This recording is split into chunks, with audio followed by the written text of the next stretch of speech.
Welcome to the Peace and Parenting Podcast. I'm Michelle, and I have lovely guests on, Samantha and Phil. I've known Samantha for a very long time, and she has a question that she'd like to discuss today. But can you guys first introduce yourselves? Yes, I'm Samantha, and this is my husband. I'm Phil. We're from South Lyon, Michigan. Nice. And tell me, how old are your kids, and how many do you have? We have 2 kids. They are 6 and 3. Great. Now, let's get into it. Tell me about what you're struggling with. So we are struggling with aggression with our 6-year-old son. Okay. Tell me, when does the aggression occur, and who is the aggression towards?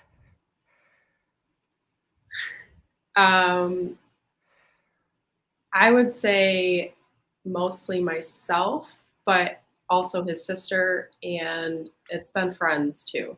Okay. So it's been anyone, and it can be any time, it seems like. There's no rhyme or reason. Yeah, it's hard to put like a trigger on it. It just seems like it just happens. It's aggressive. Yeah. Okay. So aggression is a fear response. It's a fear of not getting your need met. And that need might feel ambiguous to us. It might not feel like he's not getting a need met, but in his mind, his little mind, he isn't. Like, he's not going to get the toy, or he's not going to get the love he thinks he needs, or he's not going to be able to do the thing that he wants to fulfill his own personal need. And so it doesn't necessarily mean that he's an aggressive kid and that he's a mean kid. It means that he's a fearful child. He's fearing something. And the way he processes his fear, and much like my older daughter Esme, is through aggression. But that doesn't mean he's going to grow up to be this terrible child or this terrible human being that is aggressive towards people. And I think to keep that in mind is helpful, that this is child behavior and it's super common. It's very common. And so I don't want you guys to be alerted to this idea or think that he's a bad kid. He's not a bad kid. He's a fearful kid. And so if we can get our heads around that, then that can change our behavior towards him, because he can probably feel whatever it is that you guys are thinking and whatever it is that you guys are surmising about him. Does that make sense? Yes, and I think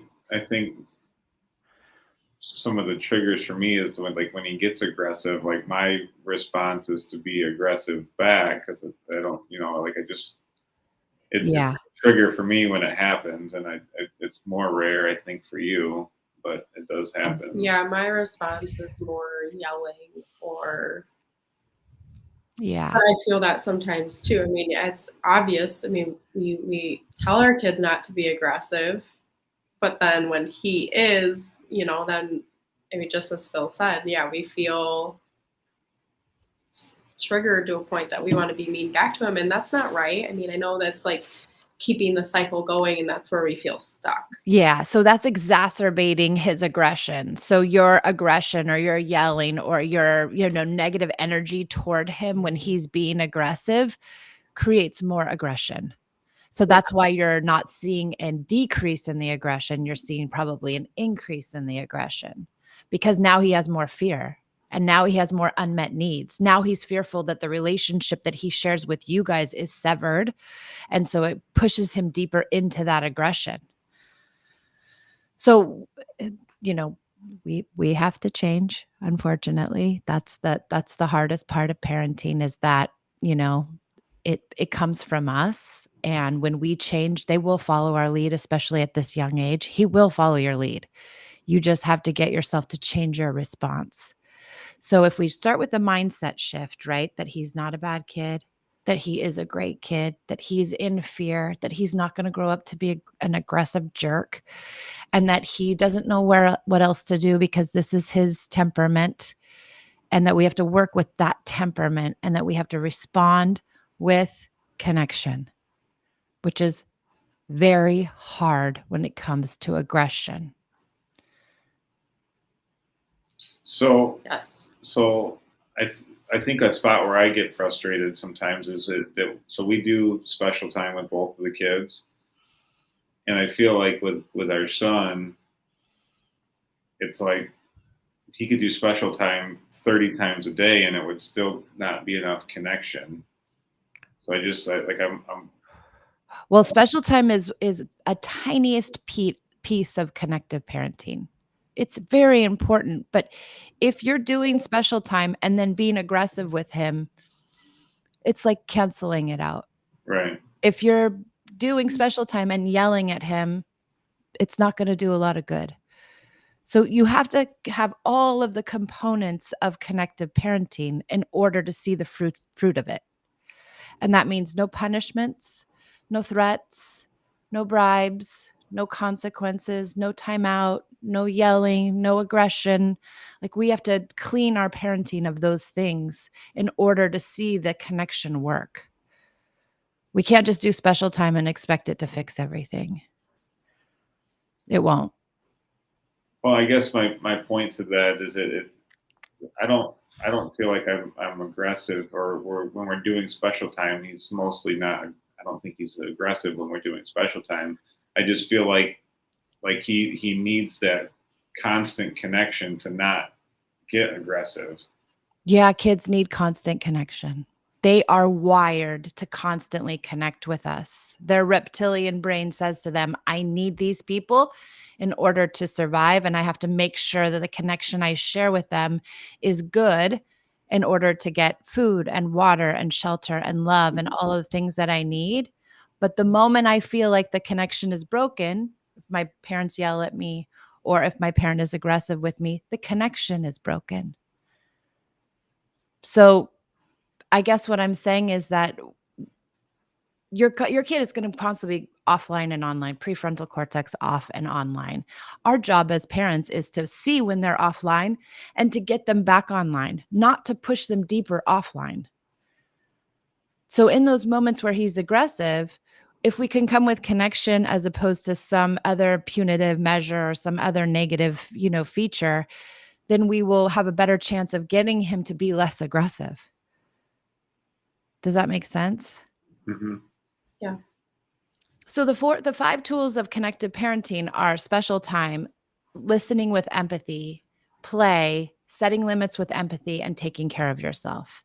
Patty Whitfler, my mentor, says it's like a table. It's a table with 4 legs, and you have to have all 4 of the pillars in order to keep the table, afloat. And so we're constantly trying to use all of these tools, a little bit of play, a little bit of special time, a little bit of setting limits with empathy, taking care of ourselves. We try to use these things all day long to keep the kid connected, including special time. Right. So when he's being aggressive, you can merely give him a hug.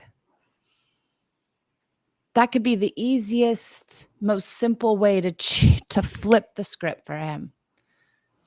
So my question with that is, his aggression as of lately is he will try to headbutt me. So then if I try to, hold his head so he's not headbutting me, he'll try to hit me.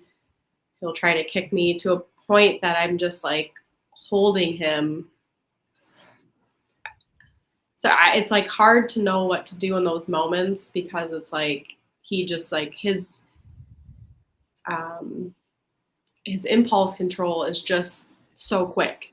Yeah. And so it's hard to just offer a hug when I'm just trying to defend myself or defend whoever else he's, attacking. It's easier when, well, I wouldn't say easy, but if it's a sister, I can get between them. Yeah. And I try to, defend her and take the hit. But I guess, how do you offer a hug when that's being like, it's happening? Have you offered a hug? No. So I think it is about the hug, right? But it's about not doing the thing that you would have done if you didn't offer the hug.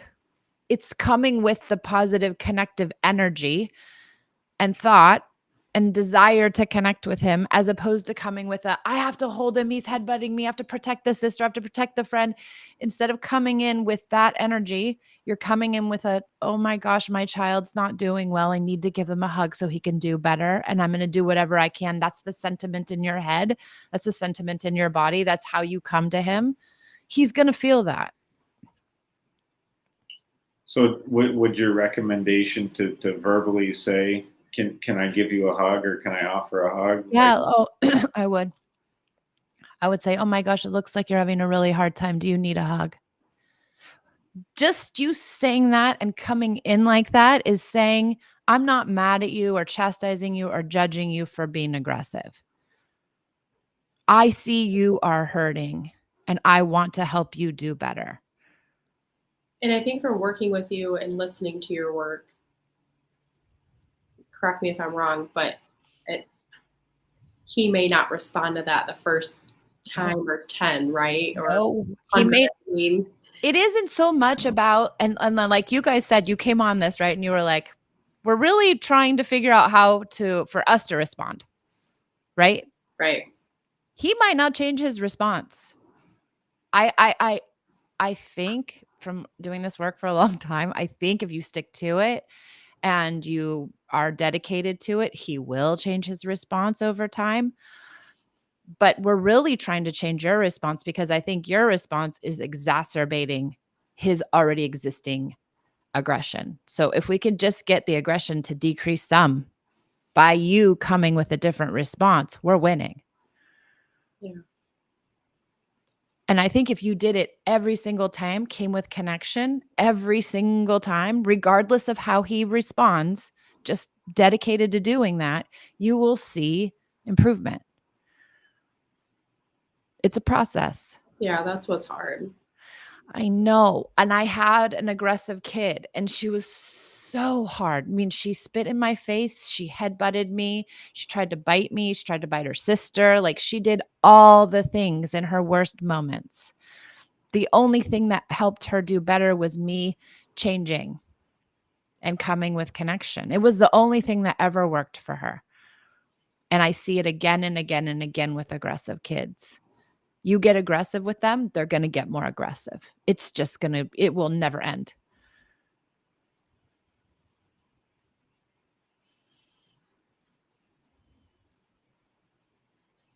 Thoughts? It's difficult. It's very hard. I know for me, like it seems backwards from what you think you're supposed to do.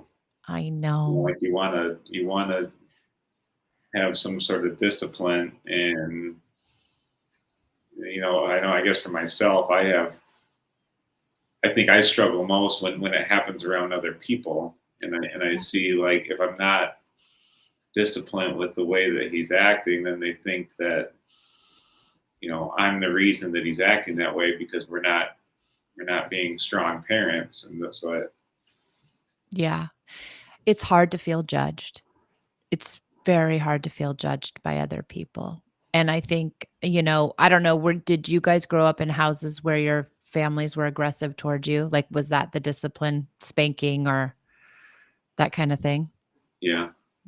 Yeah. And so that's in our fiber. That's our default. We think, oh, if something gets really bad, I should just spank. I should just be that aggressive. And so somehow we think that that's the right thing to do. But it really isn't, because you're just teaching him aggression. 80% of what kids learn is what's modeled to them, not what's told to them, but what's modeled to them. So whatever we're modeling, and I was modeling yelling and threatening and bribing, and I was modeling all the wrong things. And then I had this little girl, mini me, just doing the same things to her sister. So we got to model the right things, even if they don't respond right away.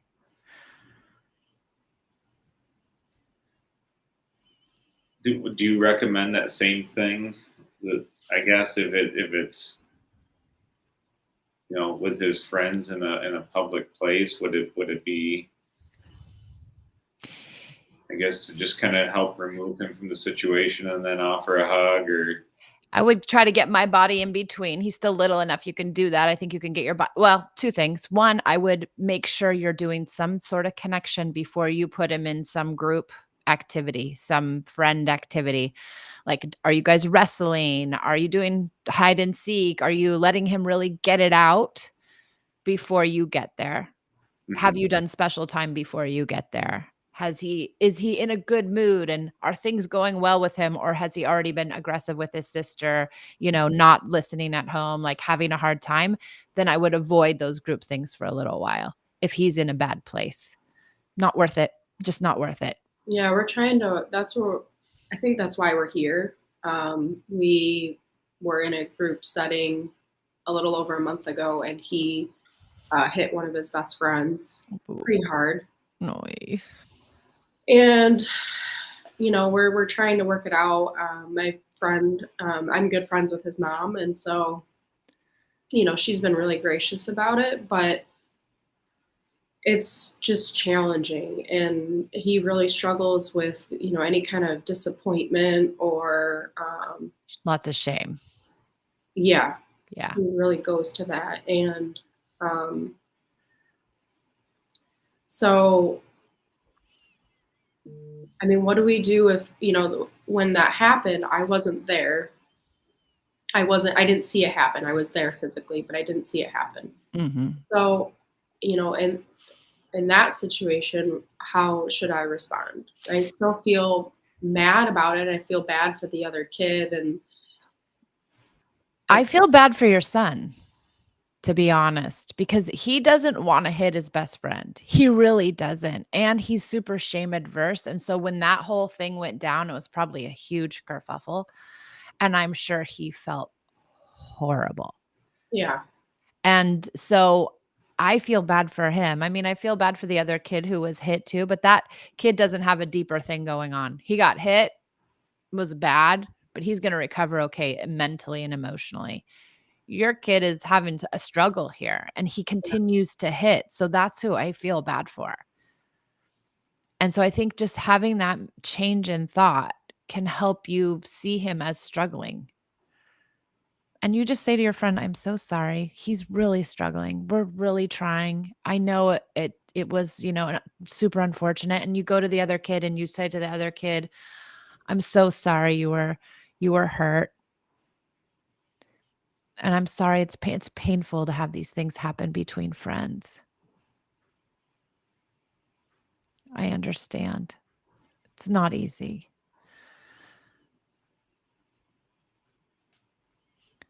But it's okay. And it is something that happens with kids. And you guys are going to get through this. I promise you. He's a great kid. He's such a sweet boy. He really is. I know him. He's a great kid. He's just having a hard time. We talk to each other about it a lot, and it's what stinks is when he is in a good mood and he is super sweet, and he's like he's very genuine with like hugs and thank yous and sorries, and just like he's very genuine, but it's just like the light switch of it's like hard to try to. He just like wakes up one morning and it's a bad day. Yeah. He has those. He's a fiery, strong-willed, sensitive, sweet, shame-adverse boy. He's like my Esme, and they're tough kids to parent. Yep, they're tough. They're so confusing because you're like, how can you hit and also be so sensitive? Like, what? Well, I'm sorry, what? You're like hitting people, but you're the most sensitive kid I've ever met. And so it just becomes, and that's why they hit. They are so sensitive. Everything in their environment is hard for them. And so something goes on really hard in his environment and he hits because he's fearful, because he is so sensitive. So one thing that comes up for me is I really try not to helicopter. Right. Be a helicopter. But because of, and this has really escalated, I think, a little more recently, but I feel like I need to be a helicopter parent because of how Well, quickly he can it change. get ignited. Yeah. Yeah. I don't know if you have to be a helicopter parent, but I do think you need to be present, but I don't think you need to be like, "Don't do this, do that, climb up here, don't talk to them." Like, I don't think you I need to see. overmanage him, Okay. but I think you need to be there and Okay. present and quietly watching. And Okay. when you can see things ramping up, can you be like, "Hey, you wanna come play hide and seek with mommy?" Like, what can you do to, like, w read the room a little bit and Yeah. see if he's getting into a spot? But I don't I think have done that, and I guess it's maybe more like I've offered special time in those Yep. moments, and he'll say no. So then Maybe I just switch to a different yeah, tool. I would try, like, real play, be like, "What?" You could do, like, the whole, scorn girlfriend. "What? You don't wanna do special time? Man, I've been waiting all day to do special time with you, and now you just ditch me?" Like, you could go to play, you could say, "Do you wanna" you could engage with the like, I used to get involved with all the kids. Like, when I saw things were ramping up, I'd be like, "Who wants to play Simon Says?" And I would just do a whole huge big game of Simon Says with everyone. I would intervene and be like, "Who wants to play hide and seek?" If I could see that they needed connection because the other kids get squirrely too. If they've been playing alone too long, they can't always manage it. And so can you come in as the Pied Piper and kind of like engage in a play with all of them to help your son? Okay. Sometimes I He had to do that for Esme a lot. he does really like the physical play, and, like, we've been doing the pillow fights more, and Great. That's great. And I would do them before these big social things. okay. The other piece that I think is important to mention, and I don't know what's happening in this realm because I haven't talked to you guys in a while, but um, after he hits, are you revisiting it with him? I try not to every single time because I was finding that it just he just I can feel the shame inside of him or see it at least, and so I try not to bring it up every single time, but, now Laura is getting old enough that she can, if something happens between the 2 of them, I try, to utilize your sibling protocol, and so just more about bringing them together versus just talking it with him Mhm. and just getting them to, hear each other and Yeah. come up with a solution, and it's still a lot of work in progress just given their ages and their gap in language, and Yeah. but it's getting there, and she's now at a place where she can, say, I didn't like that, or Good. but she's getting to a point too where, like, okay, you can advocate for yourself, and Yep. uh, That's good. I think I would not talk to him at all about it unless the sibling thing, yes, but otherwise I wouldn't because A, he already knows he's not supposed to hit. He is not hitting because he doesn't understand he's not supposed to. He's been told a million times. He doesn't wanna hit. He doesn't really desire to hit people. He's in an automatic response and he's offline and he can't think well. So I would not revisit it with him because I think it will cause more shame and cause more hitting. okay. So I feel like I don't. I guess I get the concept, but it's so you like you don't address it at all. I mean, have you been addressing it? Well, so like my instinct is to address it immediately, and Samantha's, you know, so like, hey, like when he's upset, obviously he can't think right now. He needs to like give it some time. Yeah. Um, and sometimes he'll come around himself and say, hey, like I'm sorry I did that. But I guess again, maybe this is just from like the way that I was brought up and like old school parenting. Is like I feel like I'm not doing my job if I don't address it. I know. That is the we all think that, and I think it's because of the way we were parented. Like you said, our parents would be like, "Absolutely not," and give us the stern lecture or yelling or spanking or whatever right away. But does it work? Well, that's where I find myself, like, if I bring it up, I mean, I guess I try to just ask him more questions about it, but there have been a lot of times where I feel like I'm just down this lecture rabbit hole, and I'm like, Totally. okay, and he's gotten to a point where he's like, "Mom, just stop talking, like, just, Yeah. and I'm like, okay, like, He knows. That he kid knows, knows that he's not yeah, supposed to hit. He knows everything that you're telling him, he knows. So it's like you're just telling him and it's creating more shame for him around the incident. I think what I like to do is hold space for it and wait for the apology. And if you hold enough kind, loving space for them, sometimes I'll even be like, wow, that was really hard, honey. I'm sorry that happened. Like, go to empathy for them. You really had a tough time with your friend today. Do you need a hug? Are you okay? I'm right here. I'm listening. And if you come that way, then the defense mechanism comes down and the vulnerability comes up and the internal guilt and shame comes up. And then they can get to apology much more readily because they're not feeling the extra shame from us. Because as soon as we start to tell them, hey, you're not supposed to do that, don't hit your friend, don't X, Y, and Z, now they get defensive. And now they're going to be mad at us for creating more shame instead of being mad about at themselves for, doing something that was wrong. So I would really hold space and hope and pray that you get that organic apology because that's really what you're looking for. That means more than anything, way more than a lecture. yeah, But it's hard, Phil. It's really hard. And I get that. But I think if you really practiced holding space for him, you might see him come around more. Okay. Just try it. This Yeah. is it. It doesn't hurt to try all this stuff, right? If you give it like a 30-day try and you just say, we're going to do this stuff for 30 days really diligently and then see how we feel. Yeah.